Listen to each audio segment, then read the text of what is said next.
TV December మాసంలో ద్వాదశ రాశుల వారికి ఏ విధంగా ఉండబోతుందో తెలియజేయడానికి ఈ రోజు మనతో పాటు స్టూడియోలో ఉన్నారు ప్రముఖ జ్యోతిష్యులు దేవులపల్లి బాలచంద్ర శర్మ గారు. నమస్కారం గురుగారు. నమస్కారం. గురుగారు, డిసెంబర్ నెలలో ఈ వృశ్చిక రాశి వారికి ఏ విధంగా ఉండబోతోంది? శ్రీమాత్రే నమః. శ్రీ గురుభ్యో నమః.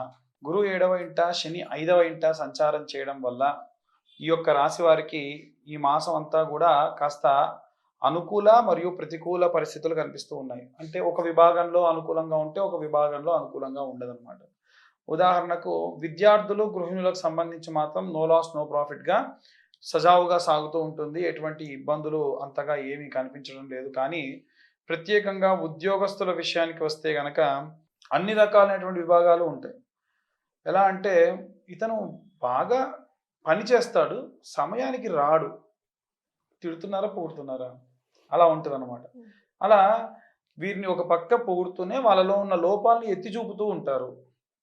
అది ఉద్యోగస్తులందరిలో జరిగేటువంటిది. కాబట్టి మీరు ఎక్కడైతే లో అవుతూ ఉన్నారో, ఎక్కడైతే ఇబ్బంది పడుతూ ఉన్నారో వాటిని రిట్రేట్ చేసుకొని సరైనటువంటి మార్గంలోకి ఒక ప్రాపర్ వేలోకి తీసుకొచ్చేసాను సరిపోతుంది.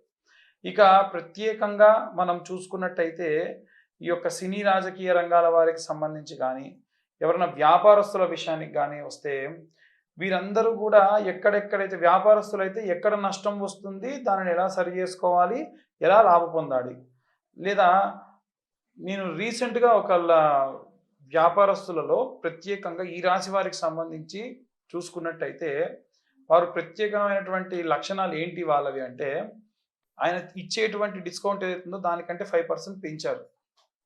సార్ మీ నెంబర్ ఇవ్వండి సార్, మేము మీ నెంబర్ నోట్ చేసుకుంటాము, మీరు మా దగ్గర రిజిస్టర్ అయిపోయి ఉంటే 5% ఎక్స్ట్రా వస్తుంది. అతను ఇవ్వాల్సినటువంటి డిస్కౌంటే అతను ఇస్తున్నాడు. కానీ ఆయన ఎంత చిన్న ప్లే చేశాడంటే, ఒకవేళ అతను నెంబర్ ఇవ్వలేదనుకోండి, ఇతను 5% ప్రాఫిట్ వస్తుంది. ఇచ్చాడు అనుకోండి, అతను అమ్మాల్సినటువంటి దానికి అమ్మేస్తాడు. అంటే ఇలాంటి సరి చేసుకొని మంచి వ్యాపారాభివృద్ధి చేసుకునేటువంటి అవకాశం ఉంటుంది. ఇక ప్రత్యేకంగా సినీ రాజకీయ రంగాల వారికి సంబంధించి ఉంటే ఎవరైనా ఉంటే కనుక ఎట్టి పరిస్థితుల్లో మీరు కళ్ళతో చూడండి, చెవులతో వినండి, దాన్ని నమ్మకండి. ఏదైనా సరే అతను చాలా మంచి డైరెక్టర్, అతను చాలా మంచి వ్యక్తి, అతని రాజకీయాల్లోకి రానిద్దాము, లేదా అతనితో సినిమా తీసేద్దాము, అతను బాగా చేశాడట అంటే అతని గురించి తెలుసుకోకుండా ముందుకెళ్ళకండి. వెళ్తే విపరీతమైనటువంటి నష్టానికి వెళ్ళే అవకాశం అధికంగా కనిపిస్తుంది. ఇక ప్రత్యేకంగా శుక్రుడి యొక్క గ్రహ సంచారాన్ని దృష్టిలో పెట్టుకొని మీ జాతకరీత్యా శుక్రుడు నీచంలో ఉంటే ఆయనకు సంబంధించినటువంటి జపం చేయించుకోండి. బ్రాహ్మలు ఎవరైనా సరే జపం చేసి ఆ తీర్థం మీకు ఇచ్చేటువంటి అవకాశం ఉంటుంది. అలా చేయించుకోండి, చాలా మంచి సత్ఫలితాలు పొందవచ్చు. ఇక విదేశీయానం చేయాలి అనుకున్న వాళ్ళు, ఏదైనా సరే రాజకీయ పరమైనటువంటి వారికి సంబంధించి ఉన్నటువంటి వారు, ఏదైనా సరే ఈ యొక్క కోర్టు కేసులలో ఉన్నటువంటి వారు ఎవరైనా సరే వారికి సానుకూలమైనటువంటి వాతావరణమే అధికంగా కనిపిస్తుంది. చెక్ బౌన్స్ కేసులకు సంబంధించి ప్రత్యేకంగా అవుట్ ఆఫ్ కోర్ట్ సెటిల్ చేసుకోవడం చాలా ఉత్తమం. ఎందుకంటే సమయము, డబ్బు అన్ని వృధా అయ్యేటువంటి అవకాశం అధికంగా కనిపిస్తుంది. శని తిరోగమనం వల్ల ఎలాంటి పరిస్థితులు ఉన్నాయి, ఎలాంటి రెమెడీస్ తీసుకోవాలనేది ఇప్పుడు మనం తెలుసుకుందాం. శని తిరోగమనం ప్రారంభమైంది నవంబర్ 15 నుండి మనకు 2 నెలల పాటు ఉంటుంది. అంటే జనవరి 15 వరకు, మకర సంక్రమణం వరకు కూడా ఇది ఉంటుంది. 30 సంవత్సరాలకు ఒకసారి ఈ యొక్క శని తిరోగమనము, కుంభరాశిలోకి ప్రవేశించడము లాంటివి జరుగుతూ ఉంటాయి. కాబట్టి అన్ని రాశుల వారు కూడా కామన్గా పాటించవలసినటువంటి రెమెడీస్ ఇప్పుడు మనం తెలుసుకుందాం. మనకి సాధారణంగా శని బాగోలేకుంటే జరిగేటువంటి నష్టములు ఏమిటో ముందు చెబుతాను. చాలా రాశుల వారికి అర్ధాష్టమ, అష్టమ శని ప్రభావాల వల్ల చాలా రకాలైనటువంటి ఆపరేషన్స్ కానీ, యాక్సిడెంట్స్ కానీ, సర్జరీలు కానీ, లేదా ఏవైనా సరే ఇనుముతో కూడినటువంటి ప్రమాదాలు కానీ, అగ్నితో కూడిన ప్రమాదాలు కానీ, అలాగే మనకి కరెంటుతో కలిగినటువంటి ప్రమాదాలు వచ్చే అవకాశం అధికంగా ఉంటుంది. కాబట్టి ఇప్పుడు నేను చెప్పేటువంటి రెమెడీస్ అన్ని రాశుల వారు, ఈ ఒక్క రాశి వారే కాకుండా అన్ని రాశుల వారు కూడా పాటించవచ్చు. అదేమిటంటే మనకి శనికి సంబంధించినవి కాబట్టి ఇవన్నీ కూడా శనికి సంబంధించిన రెమెడీసే ఉంటాయి. ఈ ఒక్క శని మనల్ని కర్మఫలదాతగా మనల్ని ఎప్పుడు కాపాడుతూ ఉంటారు. అయితే మీ తల్లిగారిని కూర్చోబెట్టి తల్లిగారు ముత్తైదువులైనా, గంగా భాగీరథి సమానురాలైనా పర్వాలేదు. ఆమెను కూర్చుండబెట్టి ఒక బేసన్ నిండా కూడా పుట్టమన్ను లేదా ఎర్రమన్ను పోసి దాంట్లో మీ తల్లిగారి యొక్క పాదాలు పెట్టి శుభ్రంగా మట్టి మొత్తాన్ని కూడా పాదాలకు రాసి కాళ్ళు కడిగి ఆ తర్వాతకి అమ్మగారిని పక్కకు వెళ్ళమని చెప్పి నీళ్లు మొత్తం కూడా వంపి ఆ మట్టి మొత్తాన్ని కూడా మీరు ఎండబెట్టేసి ఒక జల్లెడ తీసుకొని మనం మెరుపు కాగితం అంటే చాలా సన్నటి మట్టిగా మనం దాన్ని జల్లెడ పట్టాలి.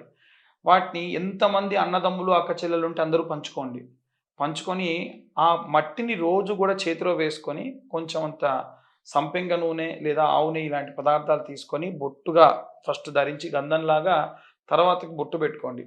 ఇలా చేయడం వల్ల శనికి సంబంధించినటువంటి అర్ధాష్టమ అష్టమ ఏలినాటి శని ప్రభావాలు అన్నీ కూడా పోతాయి.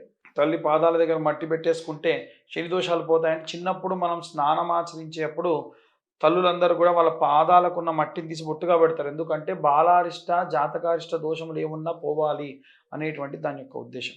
అయితే ఇవి ఇప్పుడు నేను చెప్పినటువంటి అన్ని రకాలైనటువంటి వారికి కూడా వర్తిస్తుంది. ఇంకొన్ని రెమెడీస్ ఉన్నాయి. ఏమిటంటే గుడ్డి వారికి కానీ లేదా అనాథ పిల్లలకు కానీ మీ ఇంట్లో ఏదైనా ఫంక్షన్ జరిగినా ఏదైనా సరే ఒక అకేషన్ జరుగుతున్నప్పుడు వారికి భోజనాదులు పెట్టించండి. ఎందుకంటే చిన్న పిల్లవాడైనటువంటి శనిని 300 కాంతి సంవత్సరాల దూరంలో విడిచేస్తే గుడ్డివాడిగా అనాథగా 300 సంవత్సరాలు ఆయన ఉన్నాడు. కాబట్టి గుడ్డివారికి కానీ అనాథ పిల్లలకి ఎవరైనా సహాయం చేస్తే ఆయన చాలా సంతృష్టి చెందుతాడు.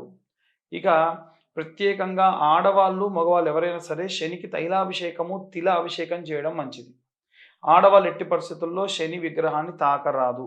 ఎందుకనేటువంటిది ఇదే మన ఛానల్లో ఇంతకు ముందే నేను శనికి సంబంధించి చెప్పిన వీడియోలో క్లియర్గా చెప్పడం జరిగింది. జ్యేష్ఠాదేవి యొక్క శాపం ఉండడం వల్ల ఆడవాళ్ళు ఎవరు తాకినా వారి యొక్క శని ప్రభావం రెట్టింపు అవుతుంది. కాబట్టి ఆ యొక్క శనేశ్వరుడికి మొదలు కొంచెం నూనె పోసి తర్వాతకి నువ్వులు ఎన్ని తెస్తే అన్ని వేసేసి దానిపైనుంచి మళ్ళీ నూనె పోసి అలా ధారగా జారడంతో జాతకరీత్యా ఉన్నటువంటి శని దోషములు పోయే అవకాశం మెండుగా ఉన్నాయి. ఇవి చలికాలం కదండి, కాబట్టి ఎవరైనా సరే చలితో వణుకుతున్నటువంటి వారికి దుప్పట్లు దానం చేయడం వల్ల అపమృత్యు భయం, అనుకోకుండా యాక్సిడెంట్ అయి చనిపోవాల్సినటువంటిది ఏమైనా జాతకంలో ఉన్నా సరే వాటిని తప్పించేటువంటి వాడు శని. అలాగే ఏదైనా సరే ఇనుము దానం చేయాలంటే బ్రాహ్మణులకే ఇవ్వాలని ఏం లేదు. వీలైనంత వరకు ఎక్కడైనా దేవాలయం కన్స్ట్రక్షన్ జరుగుతుంటే అక్కడ ఇనుము దానం చేయండి. ఎక్కడైనా దేవాలయంలో నూనె లేకుండా దీపం పెట్టడానికి కూడా ఇబ్బందిగా ఉన్న దేవాలయాల్లో నూనె దానం చేయండి. ఇలాంటివి చేయడం వల్ల జాతకరీత్యా ఉన్నటువంటి ఎన్నో రకాలైనటువంటి ఏలిన నాటి అర్ధాష్టమ అష్టమ శని దోషాల నుండి అందరూ కూడా దూరం అవుతారు. ఇప్పుడు నేను చెప్పేటువంటి మంత్రాన్ని అందరూ కూడా పఠనం చేయవచ్చు. నీలాంజన సమాభాసం రవిపుత్రం యమాగ్రజం ఛాయా మార్తాండ సంభూతం తం నమామి శనేశ్వరం. మళ్ళీ ఒకసారి చెప్తున్నాను. నీలాంజన సమాభాసం రవిపుత్రమిమాగ్రజం ఛాయా మార్తాండ సంభూతం తం నమామి శనేశ్వరం. ఈ మంత్రాన్ని వీలైనన్ని సార్లు శనివారాలు పఠనం చేయండి. మనకు శని చాలీసా అని ఉంటుంది. ఆ శని చాలీసా చదవడం వల్ల కూడా కాస్త మీ జాతకరీత్యా ఏవైనా శని నీచంలో ఉంటే స్వస్థత చెందుతారు. ఇక శని అరిష్టేతు సంప్రాప్తే శని పూజాంచకారయేత్ శని ధ్యానం ప్రవక్ష్యామి ప్రాణపీడోపశాంతయే. ఈ మంత్రం చెబుతూ ప్రదక్షిణాలు చేయాలి. 20 ప్రదక్షిణాలు శనివారం నాడు చేయాలి.